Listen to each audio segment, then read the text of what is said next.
Garuda Express, an international courier service.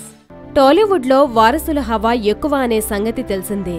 ఇప్పటికే ఇండస్ట్రీలో చాలా మంది వారసులు ఉండగా వారు తమ సొంత టాలెంట్ తో రాణిస్తున్నారు.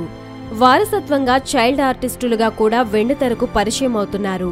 ఆ మధ్య మహేష్ కుమారుడు గౌతమ్ నేనొక్కడినే చిత్రంతో పరిచయం కాగా సుధీర్ బాబు తనయుడు చరిత్ మానస్ పలు సినిమాలలో కనిపించాడు. ఇక తాజాగా మంచు వారసురాలు వెండితెరకి ఎంట్రీ ఇవ్వనున్నట్లు సమాచారం. కలెక్షన్ కింగ్ మోహన్ బాబు నటవారసత్వాన్ని పుణికి పుచ్చుకుని మంచు విష్ణు, మంచు మనోజ్, మంచు లక్ష్మిలు టాలీవుడ్ లో రాణిస్తున్నారు. ఇప్పుడు అదే సంప్రదాయాన్ని కొనసాగిస్తూ మంచు లక్ష్మి కూతురు నిర్వాణ టాలీవుడ్ కి డెబ్యూ ఇవ్వనుందట. మహానటి సావిత్రి జీవిత నేపథ్యంలో తెరకెక్కుతున్న చిత్రంలో నిర్వాణ చిన్నప్పటి సావిత్రిగా కనిపించనుందట. చిత్ర నిర్మాత అశ్విని దత్ కూతుళ్లు ప్రియాంక స్వప్నలు మంచు లక్ష్మికి ఫ్రెండ్స్ కాగా ఆ సత్సంబంధంతో తన కూతురిని నటింపజేయాలని అడిగిందట. దీనికి వారి నుండి కూడా గ్రీన్ సిగ్నల్ వచ్చేసినట్లు తెలుస్తోంది.